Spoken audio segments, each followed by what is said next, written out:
One man took cannibalism to a chilling new level, pushing the boundaries of human depravity and the limits of societal norms. In 2001, Armin Meiwes made headlines in Germany for his gruesome acts involving a willing victim. The story was so shocking that it captivated the attention of people worldwide, leaving many in disbelief. He sought out someone to share a unique experience, one that would forever be etched in the annals of criminal history.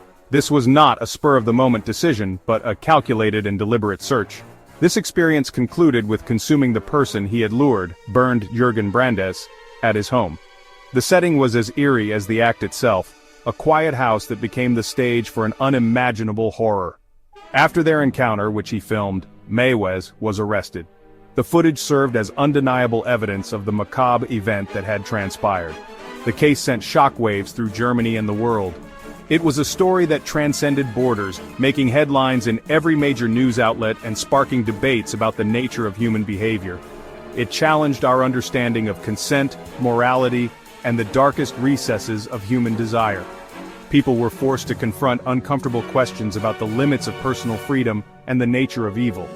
This was not a crime of passion or a random act of violence. It was a premeditated and meticulously planned act, executed with chilling precision. It was a meticulously planned act. Every detail was considered, from the initial contact to the final, gruesome act. Meiwes and Brandes connected through the darkest corners of the internet. It was a place where the most forbidden desires could be explored, away from the prying eyes of society.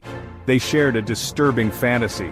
Their conversations were filled with graphic details and mutual understanding of what was to come. Brandes desired to be consumed. Meiwes craved to consume. It was a symbiotic relationship born out of the darkest human impulses. Their pact was sealed with the chilling agreement that Brandes would be a willing participant in his own demise. This agreement was not just verbal but documented, a testament to their shared horrifying commitment. The trial that followed was as sensational as the crime itself. It raised questions about the nature of consent and whether one can truly agree to their own death. Experts weighed in, discussing the psychological profiles of both men. What drove them to such an extreme act? Was it a mental illness, or something more sinister lurking within the human psyche? Meiwes was eventually convicted of murder and sentenced to life in prison.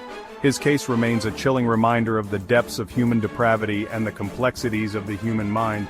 The story of Armin Meiwes and Bernd Jürgen Brandes continues to fascinate and horrify, a dark chapter in the annals of true crime that forces us to confront the most unsettling aspects of human nature. To understand Meiwes' horrific acts, we must delve into the man behind the monster. Born in 1961, Meiwes had a troubled childhood marked by isolation and a strained relationship with his domineering mother. He retreated further into himself as he grew older. His fantasies grew darker, revolving around cannibalism. He imagined consuming another human being, believing it would fulfill his deep-seated desire for connection and control. These fantasies festered for years. They eventually manifested in a terrifying reality. Bernd Jürgen Brandes, Meiwes' victim, was an equally complex individual. Plagued by depression and a sense of hopelessness, Brandes sought escape from his own existence. He yearned for oblivion. He sought someone to help him achieve it. Brandes believed that being consumed by another would erase his pain and fulfill his desire for a complete surrender of self. His willingness to participate in his own demise adds another layer of complexity to this already disturbing case. It raises questions about the nature of free will and the ethics of assisted suicide. In March 2001, Brandes traveled to Meiwes' farmhouse in Rotenburg, Germany. Their horrific pact would be fulfilled.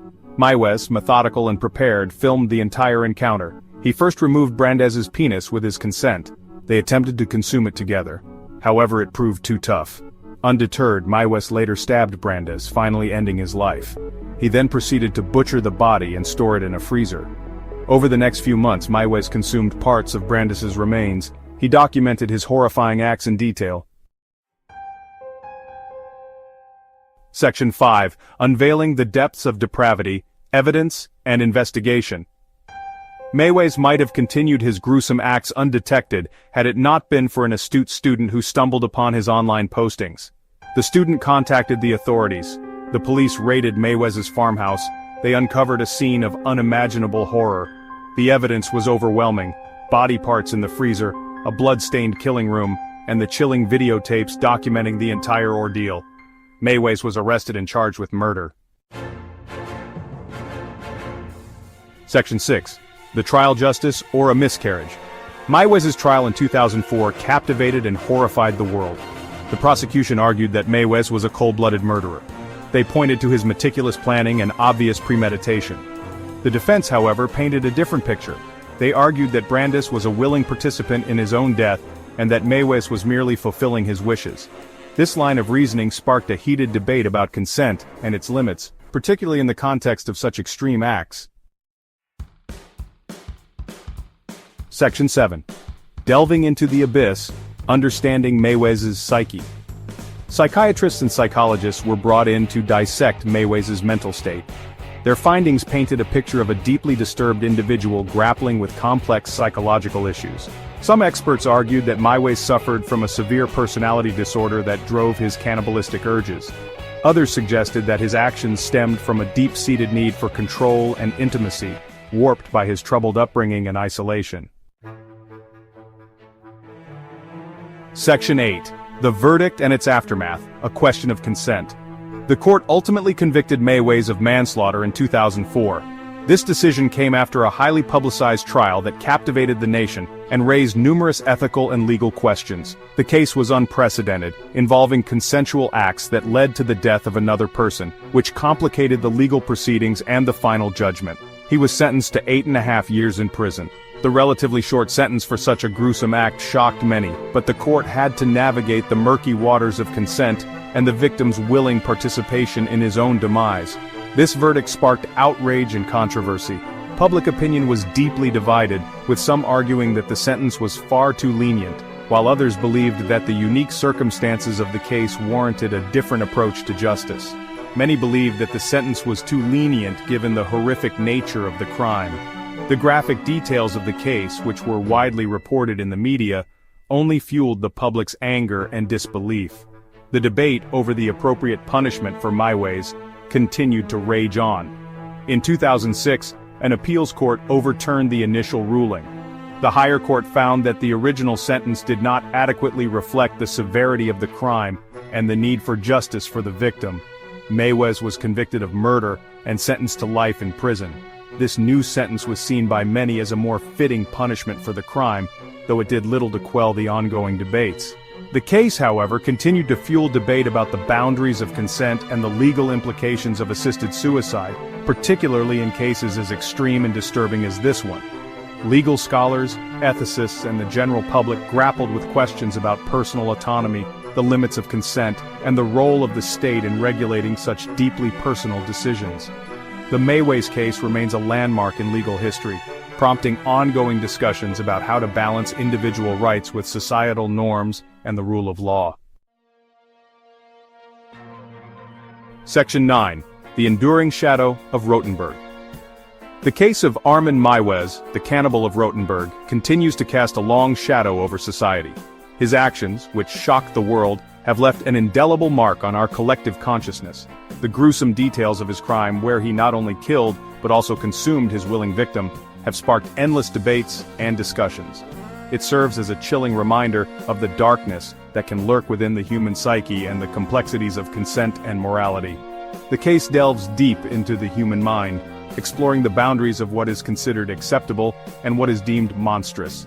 It challenges us to think about the nature of evil and the potential for darkness within us all. The case forced us to confront uncomfortable truths about human desire and the fine line between fantasy and reality.